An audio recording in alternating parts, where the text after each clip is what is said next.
안녕하세요.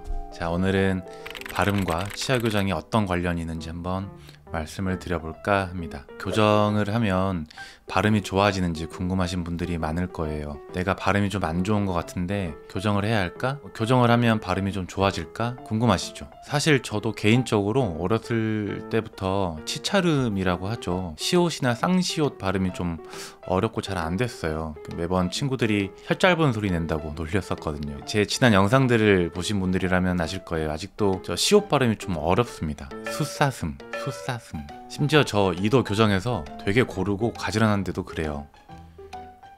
결론부터 말씀드리면 삐뚤빼뚤한 치열과 발음은 별로 상관이 없습니다. 여기서 별로 상관이 없다는 말은 거의 상관이 없지만 상관이 있는 경우가 있을 수도 있다는 건데요. 좀 애매하죠. 제가 환자분들이 교정치료랑 발음의 관련성에 대해서 여쭤보시면 항상 예를 들어 드리는 연예인이 두 분 있습니다. 바로 유재석님과 성시경님인데요.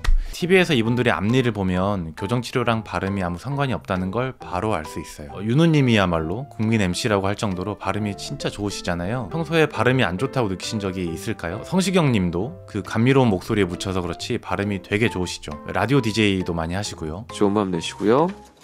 잘 자요. 이렇게 앞니가 가지런하지 못함에도 불구하고 발음은 너무 좋습니다. 즉 삐뚤삐뚤한 치아를 가지고 있다고 무조건 발음이 안 좋아지는 것도 아니고 교정한다고 발음이 드라마틱하게 좋아지지도 않습니다. 이분들의 발음이 완벽한 이유는 수많은 연습과 노력의 결과물이에요. 그리고 어릴 때부터 이 삐뚤삐뚤한 치열 구조에 맞추어서 혀나 입술의 움직임이 적응을 한 결과인 거죠. 발음은요, 노력과 연습이 중요하기 때문에 수많은 발음학원이나 스피치 학원 같은 곳이 있는 겁니다. 그럼 여기서 아주 드문 예외 상황이 있을 수 있는데요. 그걸 말씀을 드릴게요. 가끔 앞니가 벌어져 있거나 또는 입이 좀 돌출된 경우에 발음에 영향을 주는 일이 있기는 합니다. 그 정도가 과도한 경우에만 발음에 영향을 줘요. 앞니가 엄청 많이 벌어져 있으면 시옷 발음과 같은 치차름이 부정확하게 나올 수가 있고요. 발음이 세니까요. 입이 안 다물어질 정도로 앞니가 좀 너무 돌출된 경우에는 당연히 미음, 비읍, 피읍 같은 양순음 있잖아요. 위아래 입술로 내는 소리가 어려울 거예요. 이런 경우에는 교정치료가 꼭 필요합니다. 그리고 여기서 중요한 점, 교정치료 이후에도요, 저절로 발음이 좋아지지는 않을 거고 꼭 발음 연습이 동반되어야 한다는 거예요. 이런 특수한 경우들 말고는 결국 대부분의 경우에 본인의 혀, 입술, 치아의 위치가 서로 조화롭게 적응을 해서 발음을 하게 되어 있어요. 자, 그럼 발음 얘기가 나온 김에 교정을 시작을 하면 발음이 바뀌거나 어색해진다는 얘기를 한 번쯤 들어보셨죠? 이에 대해서 한번 얘기를 해볼게요. 교정치료를 처음 착용하는 초반에는 혀랑 치아가 교정 장치에 부딪히면서 발음이 어색해질 수가 있습니다. 평소에 말할 때